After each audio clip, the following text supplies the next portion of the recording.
Hello everyone, welcome to Learner B. I am Shivani Chauhan. इस video में हम लोग देखेंगे क्लास 9th आपकी जो सिविक्स है उसका चैप्टर 2 कॉन्स्टिट्यूशनल डिज़ाइन, और इसका हम ये लास्ट पार्ट दिख रहे हैं, पार्ट 3 है ये, फिलोसफी ऑफ कॉन्स्टिट्यूशन। हम लोगों के कॉन्स्टिट्यूशन में जो भी वैल्यूज़ हैं वो हमने अपने फ्रीडम स्ट्रगल से ही इंस्पायर होकर के ली हैं और हमारे अपने इंडियन डेमोक्रेसी में उसको हम लोग लागू करते हैं।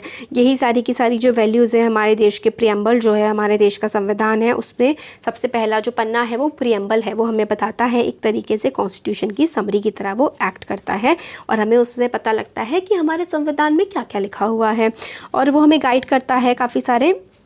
दे guide all the articles of Indian constitution. Indian constitution में जो जो कुछ लिखा हुआ है उसकी एक समरी सी हमें मिल जाती है। और constitution begins with a short statement of its basic values. Constitution कैसे स्टार्ट होता है कि भाई हमारी बेसिक वैल्यूज़ क्या है, एज अ नेशन हम क्या चाहते हैं और हम क्या है, ये बताता है। और इसी को ही हम लोग प्रियम्बल कहते हैं संविधान की। और हम लोगों ने ये कहाँ से लिया है, हमने जो अमेरिकन मॉडल था ना, उन्होंने सबसे पहले अपना संविधान जब बनाया था तो उन्होंने प्रियम्बल लिखा था। तो ये प्रियम्बल है यूएस का, हमारे लिए इंपॉर्टेंट नहीं है पढ़ना फ़िलहाल, और ये साउथ अफ्रीका का प्रियम्बल है। अब हम अपने देश का प्रियम्बल देखते हैं। तो यहाँ देखिए, वी द पीपल, आप सबको ना याद होना चाहिए, ये बहुत मतलब गलत बात है, आप बच्चों को इस याद नहीं होता, आप लोग को पता ही नहीं होता कि प्रियम्बल है क्या, याद होना चाहिए ये। तो we the people of India, we the people of India का क्या मतलब है, यहाँ देखिए ये लिखा हुआ है, हम देश के नागरिक, हम भारत देश के नागरिक, we the people of India. तो constitution has been drawn up and enacted by the people through their representatives and not handed down to them by a king or any outside power.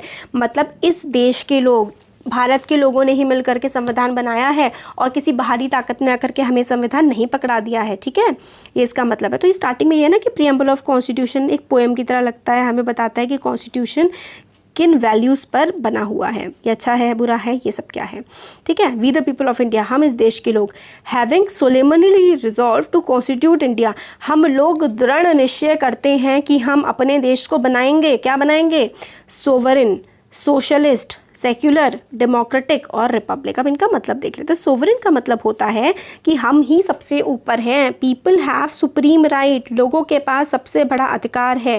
People have supreme right to make decisions on internal as well as external matter. No external power can dictate the government of India. तो हम लोग, हमारे देश के लोग और हमारे द्वारा चुने गए जो नेता हैं वही हमारे लिए सारे डिसीजन लेंगे। कोई बाहरी ताकत, कोई दूसरा देश हमें कुछ भी करने के लिए मजबूर नहीं कर सकता। सोशलिस्ट, सोशलिस्ट का मतलब होता है wealth is generated socially and should be shared equally by society. मतलब वेल्थ, पैसा जो है सोसाइटी पूरी की पूरी मिलकर के बनाती है और सोसाइटी में उसका बंटवारा भी सही तरीके से होना चाहिए। Government should regulate the ownership of land and industry to reduce social economic inequalities. Government को जो लैंड है, ज़मीन है, फैक्ट्रीज है, उनको रेगुलेट करना चाहिए ताकि बहुत ज़्यादा असमानताएं समाज में ना आ जाएं। सेक्युलर का मतलब होता है धर्मनिरपेक्ष। Citizen have complete freedom to follow any religion but there is no official religion. Government treats all religions and beliefs in practice with equal respect. इसका मतलब है कि citizens कोई भी धर्म फॉलो करने के लिए फ्री हैं और देश का कोई भी धर्म नहीं है और सारे के सारे धर्म को सरकार बिल्कुल बराबर मानेगी। सेक्युलर के बाद आता है डेमोक्रेटिक। डेमोक्रेटिक का मतलब तो आपको पता ही, डेमोक्रेसी है ना, form of government where people enjoy equal political rights, elect their rulers and hold them accountable, government run according to some basic rules. तो ऐसी गवर्नमेंट होती है डेमोक्रेटिक गवर्नमेंट जिसमें लोग अपने रिप्रेजेंटेटिव्स को वोट दे करके चुनते हैं और जो वोट रूलर्स होते हैं ना वो अकाउंटेबल होते हैं, उनको जवाबदेह होते हैं लोगों के प्रति कि वो क्या काम कर रहे हैं, और कुछ बेसिक रूल्स जो कि संविधान में लिखे होते हैं उसके अकॉर्डिंग उस सरकार को चलना पड़ेगा। तो ये डेमोक्रेटिक का मतलब हो गया। तो हमने क्या पढ़ा, we the people of India having solemnly resolve to constitute India into a sovereign, socialist, secular, democratic, republic. Republic का मतलब होता है कि हमारा जो हेड है, यानी कि हमारे जो प्रेसिडेंट हैं वो हम लोगों ने चुने हैं वोट के द्वारा, वो हेरिडिटरी नहीं है, कोई राजा महाराजा खुद नहीं करें, ठीक है। तो ये रिपब्लिक होता है। तो we the people of India having solemnly resolve to constitute India into sovereign, socialist, secular, democratic, republic, ये हमने समझ लिया। And to secure to all its citizens, और हम अपने देश के सारे नागरिकों को देंगे जस्टिस, सोशल, इकोनॉमिक, पॉलिटिकल। अब जस्टिस क्या होता है देखिए यहाँ पर, Justice. Citizens cannot be discriminated on the grounds of caste, religion, gender, social inequalities. have to be reduced. Government should work for welfare of all, especially of the disadvantaged groups. ठीक है, citizens जो हैं उनके साथ भेदभाव नहीं किया जाएगा कास्ट के बेस पे, धर्म के बेस पे और जेंडर के बेस पे, और सोशल इनइक्वालिटीज़ नहीं होंगी, भेदभाव नहीं होंगे सोसाइटी में, उसको कम करना है। गवर्नमेंट को लोगों की भलाई के लिए काम करना है, स्पेशली जो डिसएडवांटेज सेक्शन है। तो यही तो जस्टिस होती है, यही न्याय होता है। फिर आगे आता है liberty of thought, expression, belief, faith and worship. Liberty का मतलब ये है कि there is no unreasonable restriction, फालतू की यहाँ पे बंदिशें नहीं लगाई जाएंगी सिटीजन्स पर। इन what they think, how they wish to express their thoughts and the way they wish to follow up their thoughts in action। मतलब आप सिंपल सा समझ लीजिए कि अनरीजनेबल रिस्ट्रिक्शंस नहीं लगाई जाएंगी, फालतू में कोई आपको कोई काम करने से मना नहीं करेगा।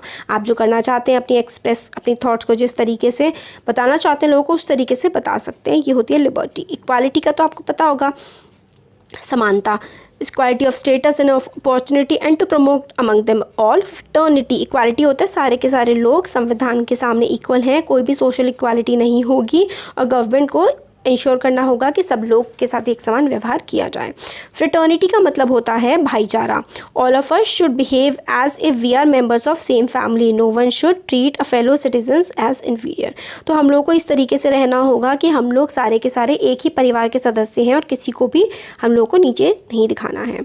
तो assuring the dignity of individual, dignity मतलब इज्जत इंश्योर हो सके हर इंडिविजुअल की, and the unity and integrity of nation, और देश का एकता बनी रहे।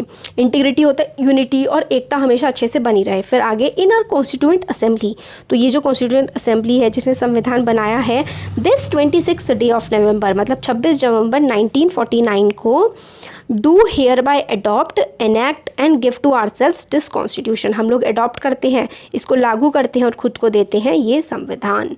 ये हमारा प्रियम्बल था, प्रियम्बल है हमारा। अब है इंस्टीट्यूशनल डिज़ाइन, इसमें हमें क्या है देखिए। अब देखिए आगे आता है इंस्टीट्यूशनल डिज़ाइन। तो कॉन्स्टिट्यूशन सिर्फ एक स्टेटमेंट ही नहीं होता है, it's not merely a statement of values of philosophy.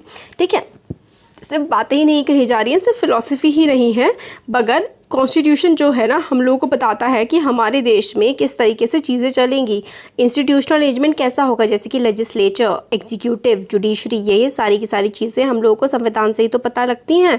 ठीक है, ये पूरा का पूरा डिटेल्ड डॉक्यूमेंट है, काफ़ी बड़ा डॉक्यूमेंट है। हमारे देश का संविधान is the largest document, largest constitution of the world है, दुनिया का सबसे बड़ा संविधान है हमारे देश का, largest written constitution of the world.